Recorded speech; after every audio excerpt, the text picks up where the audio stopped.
Assalamualaikum warahmatullahi wabarakatuh.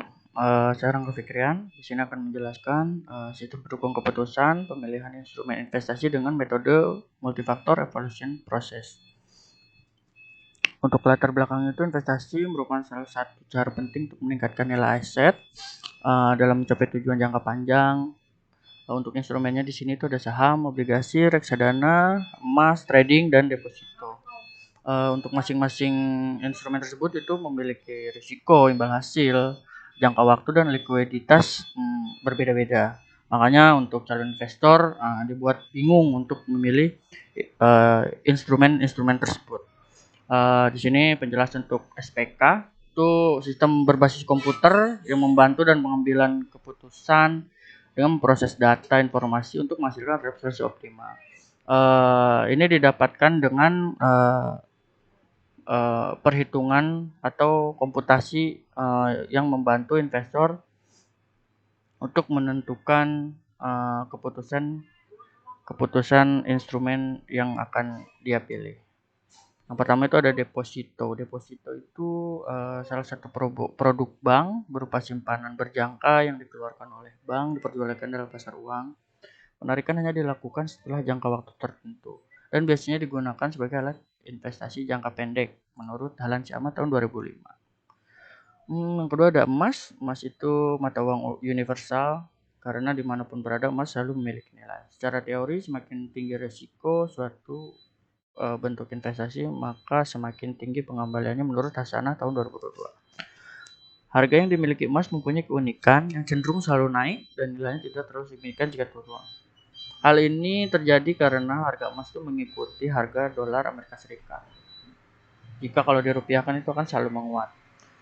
3 itu ada obligasi. Obligasi itu aset finansial, instrumen, modal, atau utang yang tergolong sebagai suatu harga pasar modal dengan pendapatan tetap, yaitu passive income securities, yang dijual belikan dalam pasar modal. Menurut Purwaningsih tahun 2008. Keempat ada reksadana. Menurut Undang-Undang Pasar Modal Nomor 8 tahun 1995, Pasal 1 ayat 27, reksadana itu wadah yang digunakan untuk menghimpun dana dari pemodal untuk selanjutnya diinvestasikan dalam bentuk portofolio oleh manajer investasi. Trading. Terakhir trading itu kegiatan jual beli di harga rendah dan akan dijual jika harga tinggi dalam rentang waktu singkat untuk memperoleh keuntungan secara cepat. Untuk instrumennya itu deposit. Di sini ada tabel. Untuk instrumen itu ada deposito, emas, obligasi, reksadana, dan trading.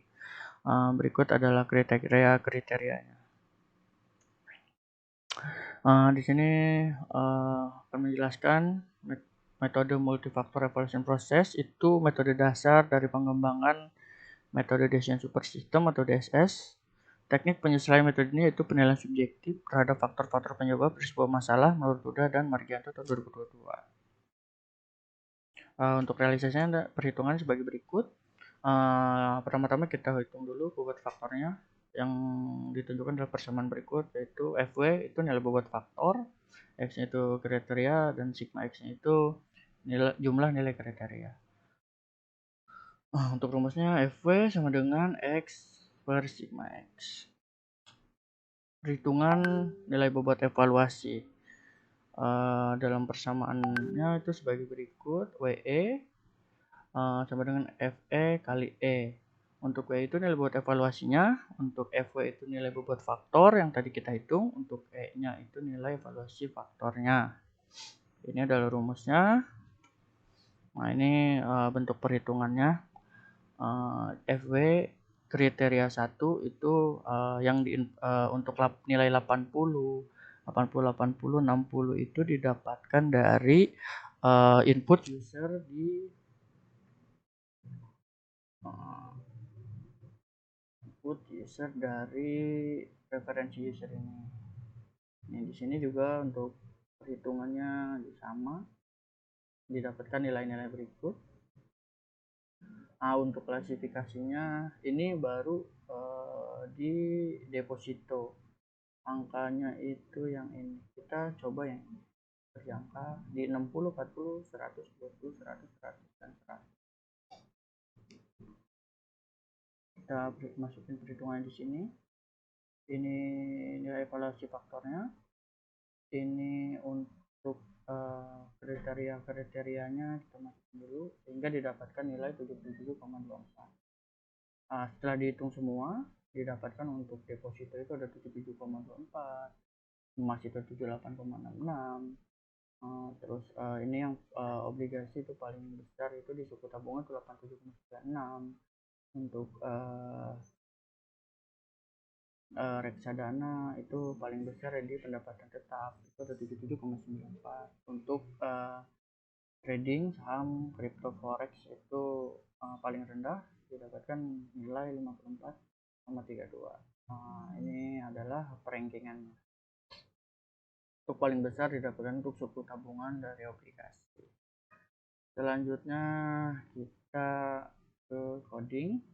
Di sini kita menggunakan Google Colab untuk mencoba codingan Python-nya.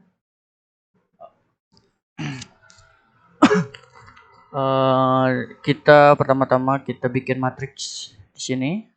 Matriks ini didapatkan dari nilai-nilai yang ini. Kita masukin dulu dengan skalanya 1 sampai 10. Kita masukin dulu matriksnya. Setelah itu kita normalisasi matriksnya ini codingannya di sini. Untuk selanjutnya kita masukin kriterianya, itu modal awal itu penting 0,14, jangka waktunya juga penting, terus profil individu juga penting, terus imbal hasilnya tidak begitu penting dari profil individu, dari resiko, dari pengalaman. Untuk paling tinggi itu di fluktuasi itu yang sangat penting itu di fluktuasi itu 0,25. Ini yang diinputkan oleh user buat kriteria ini. Selanjutnya kita jalankan. Setelah dijalankan didapatkan paling besar tuh di obligasi yaitu yang tadi sukuk tabungan itu dengan skor 0,882. Oke. Sekian dari saya, kurang lebihnya mohon maaf.